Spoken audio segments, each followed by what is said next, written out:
ನಮಸ್ಕಾರ ವೀಕ್ಷಕರೇ, welcome back to my channel. ಇವತ್ತಿನ ವಿಡಿಯೋದಲ್ಲಿ ನಾನು ನಿಮ್ಮ ಹತ್ರ ಯಾವ ಒಂದು ನೆಗ್ಲಿಜೆನ್ಸ್ ಅಥವಾ ಒಂದು ಗ್ರಾಂಟೆಡ್ ಅವರಿದ್ದಾರೆ ಅನ್ನುವಂಥ ಒಂದು ಯೋಚನೆ ಇಟ್ಕೊಂಡು ಯಾವುದೇ ರೀತಿಯಾದ ಎಫರ್ಟ್ಸ್ನ ರಿಲೇಶನ್ಶಿಪ್ನಲ್ಲಿ ಹಾಕಲಿಲ್ಲ ಅಂದರೆ ಏನೆಲ್ಲ ಪ್ರಾಬ್ಲಮ್ಸ್ ಆಗುತ್ತೆ ಅಂತ ಒಂದು ಕೇಸ್ ಸ್ಟಡಿನ ನಿಮ್ಮ ಹತ್ರ ಶೇರ್ ಮಾಡ್ತೀನಿ. ಅಂದರೆ ಇದು ರಿಯಲ್ ಆಗಿರುವಂಥ ವಿಷಯ. ಏನೇ ನಾನು ಶೇರ್ ಮಾಡುವಂಥ ಇನ್ಫಾರ್ಮೇಶನ್ ಏನೇ ಆಗಿರಲಿ ವಿಡಿಯೋಸ್ನಲ್ಲಿ 99% ನಡೆದಿರುವಂಥ ವಿಷಯಗಳೇ ಆಗಿರುತ್ತೆ. ಏಕೆಂದರೆ ಯಾವಾಗ ನಾವು ರಿಯಲ್ ಆಗಿ ನಡೀತಾ ಇರುವಂಥ ವಿಷಯಗಳ ಬಗ್ಗೆ ಒಂದಷ್ಟು ನಾನು ಶೇರ್ ಮಾಡ್ಕೊಂಡಾಗ ನಿಮ್ಮ ಹತ್ರ ನಿಮಗೆ ಒಂದು ಅರಿವಾಗುತ್ತೆ ಹೀಗೆಲ್ಲ ನಡೀತಾ ಇದೆ ಅಂತ. ಹಾಗೂ ನಿಮ್ಮ ರಿಲೇಶನ್ಶಿಪ್ನಲ್ಲಿ ಈ ರೀತಿಯಾಗಿ ನಡೀತಾ ಇದೆ ಅಂದರೆ ಅದನ್ನ ನೀವು ಬಗೆಹರಿಸ್ಕೋಬಹುದು. ಹಾಗೂ ನಡೀದೇ ಇರೋ ಹಾಗೆ ನಾನು ಏನೇನು ಮಾಡಬಹುದು ಅನ್ನುವಂಥ ಒಂದು ಜವಾಬ್ದಾರಿಯನ್ನು ತಗೋಬಹುದು. ಓಕೆ, ಇವತ್ತಿನ ವಿಡಿಯೋ ಒಂದು ಕೇಸ್ ಸ್ಟಡಿ ಬಗ್ಗೆನೇ ಆಗಿರುತ್ತೆ.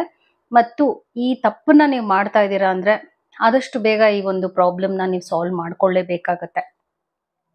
ಚಾನೆಲ್ನ ಸಬ್ಸ್ಕ್ರೈಬ್ ಮಾಡಲಿಲ್ಲ ಅಂದರೆ ದಯವಿಟ್ಟು ಸಬ್ಸ್ಕ್ರೈಬ್ ಮಾಡಿ. ಹಾಗೂ ನಿಮ್ಗೆ ಏನಾದರೂ individual counselling, tarot reading session ಬೇಕಿದೆ ಅಂದರೆ ಡಿಸ್ಕ್ರಿಪ್ಷನಲ್ಲಿ ಕೊಟ್ಟಿರುವ ನಂಬರ್ಗೆ ಕಾಲ್ ಮಾಡಿ ಅಪಾಯಿಂಟ್ಮೆಂಟ್ನ ಪಡಿಬೇಕಾಗುತ್ತೆ. ಒಂದು ಫೋನ್ ಮುಖಾಂತರನಾದ್ರು ತಗೋಬಹುದು ಅಥವಾ ನೀವು ಆಫೀಸ್ಗಾದ್ರೂ ಬಂದು ಪಡಿಬಹುದು.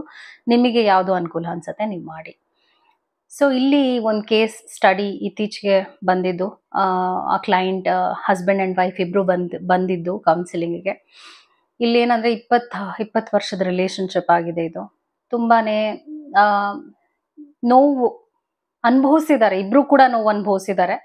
ಏಕೆಂದರೆ ಈ ಒಂದು ರಿಲೇಶನ್ಶಿಪ್ನಲ್ಲಿ ಕಮ್ಯುನಿಕೇಷನ್ ಒಂದು ಬ್ಯಾರಿಯರ್ ಆಗಿತ್ತು. ಒಬ್ರಿಗೊಬ್ರು ಮನಸ್ಸು ಬಿಚ್ಚಿ ಪ್ರಾಬ್ಲಮ್ಸ್ ಬಗ್ಗೆ ಡಿಸ್ಕಷನ್ ಮಾಡಿಲ್ಲ. ಮತ್ತು ವೈಫ್ ಏನು ಹೇಳ್ತಾ ಇದ್ರು ಅಂದರೆ, ಯಾವತ್ತು ನನ್ನ ಮುಂದೆ ನಾನೇನಾದ್ರು ಪ್ರಾಬ್ಲಮ್ ಹೇಳುವಾಗ ಅವರು ಎದ್ದು ಹೋಗ್ಬಿಡ್ತಾ ಇದ್ರು. ನಾನು ಹೇಳ್ಕೊಳ್ತಾ ಇದ್ದೀನಿ, ಈ ಥರ ನನಗೆ ಕಷ್ಟ ಆಗ್ತಾ ಇದೆ ಅಥವಾ ಏನೋ ಒಂದು ನೋವಿದೆ ಅದನ್ನು ನಾನು ಶೇರ್ ಮಾಡ್ಕೋಬೇಕು ಅಂದಾಗ ಅವ್ರು ಎದ್ದು ಹೋಗ್ಬಿಡ್ತಿದ್ರು. ಹಾಗೂ ಇವ್ರಿಗೋಸ್ಕರ ನನ್ನ ಕೆಲಸವನ್ನು ಬಿಟ್ಟೆ ಅಂತ ಹೇಳಿದ್ರು. ನಾನು ತುಂಬಾ ಫ್ಯಾಮ್ಲಿಗೋಸ್ಕರ ಮಾಡಿದ್ದೀನಿ. ಅವರೊಂದು ಜಾಯಿಂಟ್ ಫ್ಯಾಮ್ಲಿನಲ್ಲಿ ಇದ್ದಿದ್ದು. ಸೊ ತುಂಬ ಅವ್ರು ಹೇಳ್ತಾ ಇದ್ದಿದ್ದು, ವೈಫ್ ಹೇಳ್ತಾ ಇದ್ದು, ನಾನು ತುಂಬ ಜವಾಬ್ದಾರಿಗಳನ್ನ ತಗೊಂಡಿದ್ದೀನಿ. ಇವ್ರ ಕೆಲಸಕ್ಕೆ ನಾನು ಸಪೋರ್ಟ್ ಮಾಡಿದ್ದೀನಿ. ಆದರೆ ನನಗೆ ಏನು ಬೇಕು ಅದು ಇವರಿಂದ ಸಿಗ್ಲಿಲ್ಲ. ಅದೇನೇ ಆಗಿರ್ಬೋದು, ಇಮೋಷನಲ್ ಸಪೋರ್ಟ್ ಹಾಗೂ ಕ್ವಾಲಿಟಿ ಟೈಮ್ ಕೊಟ್ಟಿಲ್ಲ ಅಂತ ಹೇಳ್ತಾ ಇದ್ರು. ಮತ್ತು ಏನೇ ಮಾಡೋದಿದ್ರು ನನ್ನ ಕಡೆಯಿಂದಾನೇ ಆಗ್ಬೇಕಾಗಿತ್ತು. ಅವರು ಒಂದು ಇಂಡಿವಿಜುವಲ್ ಆಗಿ ಒಂದು ಪ್ರೀತಿಯಿಂದ ನನ್ನ ಹತ್ರ ಅಪ್ರೋಚ್ ಆಗಿಲ್ಲ ಅಂತ ಅವ್ರು ಹೇಳಿದ್ದು. ಸೊ ಹಸ್ಬೆಂಡ್ ಹೇಳ್ತಿದ್ರು, ಇಲ್ಲ ನಾನು ಎಲ್ಲಾ ರೀತಿಯಾದ ಒಂದು ಕಂಫರ್ಟ್ನ ಇವ್ರಿಗೆ ಕೊಟ್ಟಿದ್ದೀನಿ. ನಾನು ದುಡಿತಾ ಇರೋದು ಇವ್ರಿಗೆ ಅಲ್ವಾ, ಎಲ್ಲ ನಾನು ಮಾಡ್ತಾ ಇದ್ದೀನಿ, ಜವಾಬ್ದಾರಿಗಳನ್ನೆಲ್ಲ ನಿರ್ವಹಿಸ್ಕೊಳ್ತಿದ್ದೀನಿ. ಆದ್ರೂ ಈಕೆಗೆ ಎಷ್ಟು ಮಾಡಿದ್ರು ಸಮಾಧಾನ ಇಲ್ಲ ಅಂತ ಅವ್ರು ಹೇಳ್ತಾ ಇದ್ರು. ಸೊ ಈಕೆ ಏನ್ ಹೇಳ್ತಾ ಇದ್ದಿದ್ದು ಅಂದ್ರೆ, ನನಗೆ ಎಲ್ಲೋ ಹೋಗ್ಬೇಕು ಅಂದಾಗ ಇವ್ರು ಅವೈಲೇಬಲ್ ಇರ್ಲಿಲ್ಲ. ನನಗೆ ಒಂದು ಪ್ರಾಬ್ಲಮ್ ಆಗ್ತಾ ಇದೆ ಅನ್ನೋದನ್ನ ಅರ್ಥ ಮಾಡ್ಕೊಳ್ತಾ ಇರ್ಲಿಲ್ಲ. ನನಗೆ ಕೆಲಸ ಜಾಸ್ತಿ ಆಗ್ತಾ ಇದೆ, ಮನೇಲಿ ಜವಾಬ್ದಾರಿಗಳು ಜಾಸ್ತಿ ಆಗ್ತಾ ಇದೆ, ನೀನ್ ಹೇಗಿದ್ಯಾ, ನಿನಗಿದು ಓಕೆನಾ ಅಂತ ಕೇಳಿಲ್ಲ. ಸೊ ನನಗೆ ಯಾವಾಗ ಪ್ರಾಬ್ಲಮ್ ಇದೆ ಅಂತ ಅನ್ನಿಸ್ತಿತ್ತು ಅವಾಗ ಅವರ ಸಪೋರ್ಟ್ ನನಗೆ ಸಿಗ್ತಾ ಇರ್ಲಿಲ್ಲ ಅಂತ ಇವ್ರು ಹೇಳ್ತಾ ಇದ್ರು.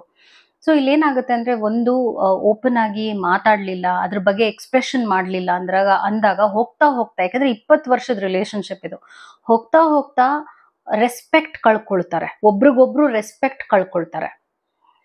ಸೊ ಈ ರಿಲೇಶನ್ಶಿಪ್ ಹೋದ್ರೂ ಪರವಾಗಿಲ್ಲ, ನಾನೇನು ಕಳ್ಕೊಳ್ಳುವಂಥದ್ದು ಇಲ್ಲ ಇದರಲ್ಲಿ, ಯಾಕೆಂದ್ರೆ ನನಗೇನು ಸಿಗ್ತಾ ಇಲ್ಲ ಅಂದಾಗ ಇಬ್ರು ಕೂಡ ರೆಸ್ಪೆಕ್ಟ್ ಕೊಡೋದಿಲ್ಲ. ಸೊ ಒಂದು ಬುನಾದಿನೇ ರಿಲೇಶನ್ಶಿಪ್ಗೆ ಗೌರವ ಕೊಡುವಂಥದ್ದು. ಗೌರವ ಏನಕ್ಕೆ ಕೊಡ್ತೀವಿ ನಾವು, ಅವ್ರು ನಮ್ಮ ಜೊತೆ ಇರಲಿ, ಯಾಕೆಂದ್ರೆ ನಾವು ಅವ್ರನ್ನ ಅಷ್ಟು ನಮ್ಮ ಲೈಫ್ನಲ್ಲಿ ಪ್ರಯಾರಿಟೈಸ್ ಮಾಡ್ಕೊಂಡಿದೀವಿ. ಆ ಗೌರವ ಸಿಗ್ತಾ ಇಲ್ಲ, ಒಬ್ರಿಗಿರ್ಲಿ ಇಬ್ರಿಗೂ ಮ್ಯೂಚುವಲ್ ಆಗಿ ಗೌರವ ಸಿಗ್ತಾ ಇಲ್ಲ ಅಂದಾಗ ಏನಾಗುತ್ತೆ ಅಂದ್ರೆ, ಇಟ್ ವಿಲ್ ಬ್ರೇಕ್.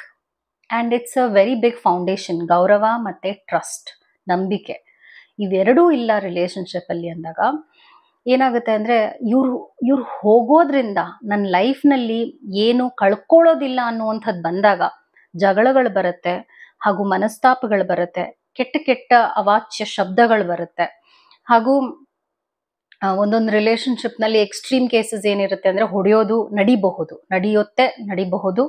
ನಡೆದಿರುವಂಥ ಕೇಸಸ್ನು ನಾನು ನೋಡಿದ್ದೀನಿ. ಹೊಡೆಯುವಂಥದ್ದು, ಜಗಳ ಆಡುವಂಥದ್ದು, ಮತ್ತು ಅವರ ಪ್ರಾಬ್ಲಮ್ಸ್ನ ಬೇರೆಯವ್ರ ಹತ್ರ ಹೇಳ್ಕೊಳ್ಳುವಂಥದ್ದು, ಹಾಗೂ ಹಸ್ಬೆಂಡ್ ಸೀಕ್ರೆಟ್ಸ್ನ ಬೇರೆಯವ್ರ ಹತ್ರ ಹೇಳೋದು, ಓಪನ್ ಆಗಿ ರಿಲೇಟಿವ್ಸ್ ಮುಂದೆ ಮಾತಾಡೋದು, ಅಥವಾ ವೈಫ್ ಸೀಕ್ರೆಟ್ಸ್ನ ಅಂದ್ರೆ ಏನೋ ಒಂದ್ ಇರುತ್ತೆ. ಯಾಕಂದ್ರೆ ಒಂದ್ ರಿಲೇಶನ್ಶಿಪ್ ಅಂದಾಗ ಓಪನ್ ಬುಕ್ ಆಗೋಗುತ್ತೆ. ಒಂದ್ ಟೈಮ್ ನಲ್ಲಿ ಎಲ್ಲಾ ನಿಮ್ಗೆ ಅವ್ರ ಬಗ್ಗೆ ಗೊತ್ತಿರುತ್ತೆ, ಅವ್ರಿಗೆ ನಿಮ್ ಬಗ್ಗೆ ಗೊತ್ತಿರುತ್ತೆ. ಸೊ ಅದನ್ನ ಶೇರ್ ಮಾಡುವಂಥದ್ದು, ಇವ್ರು ಹೀಗ್ ಮಾಡಿದ್ರು, ಅವ್ರು ಹಾಗ್ ಮಾಡಿದ್ರು ಅಂತ ಎಲ್ರ ಮುಂದೆ ಹೇಳ್ದಾಗ ಏನಾಗುತ್ತೆ, ಅದು ಮಾನಸಿಕವಾಗಿ ಅವ್ರಿಗೆ ನೋವು ಕೊಡುತ್ತೆ. ನಾನ್ ನಂಬಿ ಏನೋ ಒಂದ್ ಶೇರ್ ಮಾಡಿದೆ, ಇದನ್ನ ಎಲ್ರ ಮುಂದೆ ಇವ್ರು ಹೇಳ್ಬಿಟ್ರಲ್ಲ ಅಂತ ಅವ್ರಿಗೆ ನೋವಾಗತ್ತೆ.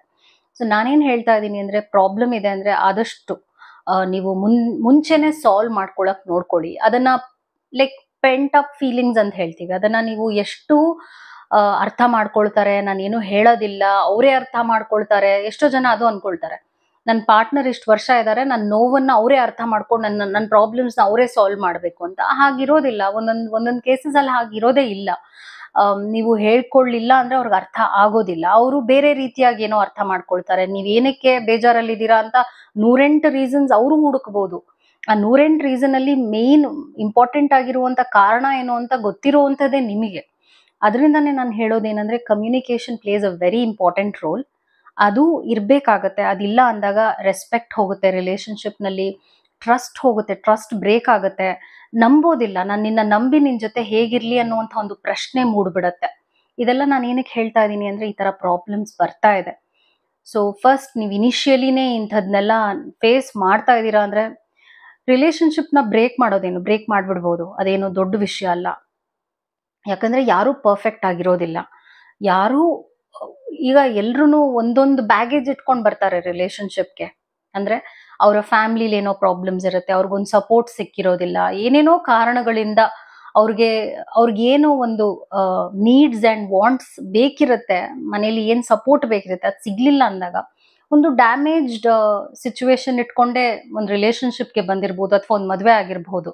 So no one is perfect ಅಂತ ಹೇಳ್ತೀನಿ. ಹಾಗೂ ನಾವು ಪರ್ಫೆಕ್ಷನ್ ನೇ ಹುಡ್ಕೊಂಡು ಹೋದಾಗ ಏನಾಗುತ್ತೆ ಅಂದ್ರೆ, ನಮ್ಗೆ ಅಂತ ಒಂದು ಪರ್ಸನ್ ನಮ್ಮ ಲೈಫಿಗೆ ಸಿಗೋದೇ ಇಲ್ಲ. ಸೊ ನಮ್ಮ ಲೈಫಿಗೆ ಯಾರಾದ್ರೂ ಸ್ವೀಕರಿಸ್ತಾರೆ, ಹೇಗಿದ್ದೀವಿ ನಾವು ಹಾಗೆ ಸ್ವೀಕರಿಸ್ತಾರೆ. ಅಕ್ಸೆಪ್ಟೆನ್ಸ್ ಒಂದು ಥಾಟ್ ಪ್ರೋಸೆಸ್ ಇದೆ. ಅರ್ಥ ಮಾಡ್ಕೊಳಕ್ ರೆಡಿ ಇದ್ದಾರೆ, ಚೇಂಜ್ ಆಗಕ್ ರೆಡಿ ಇದ್ದಾರೆ, ನಿಮಗೋಸ್ಕರ ಅವರು ಬದಲಾಗೋದಕ್ಕೆ, ಅಡ್ಜಸ್ಟ್ಮೆಂಟ್ಸ್ ಮಾಡ್ಕೊಳಕ್ಕೆ ರೆಡಿ ಇದ್ದಾರೆ ಅಂದ್ರೆ, ಅಫ್ಕೋರ್ಸ್ ಈ ರಿಲೇಶನ್ಶಿಪ್ ನಲ್ಲಿ ಸ್ಕೋಪ್ ಇದೆ, ಬದಲಾಗುವಂತದ್ದಕ್ಕೆ ಸ್ಕೋಪ್ ಇದೆ, ಹಾಗೂ ಬೆಳೆಯುವುದಕ್ಕೂ ಸ್ಕೋಪ್ ಇದೆ ಅಂತ ಹೇಳ್ತೀನಿ. I hope this video was helpful. Take care. Namaskara. Thank you.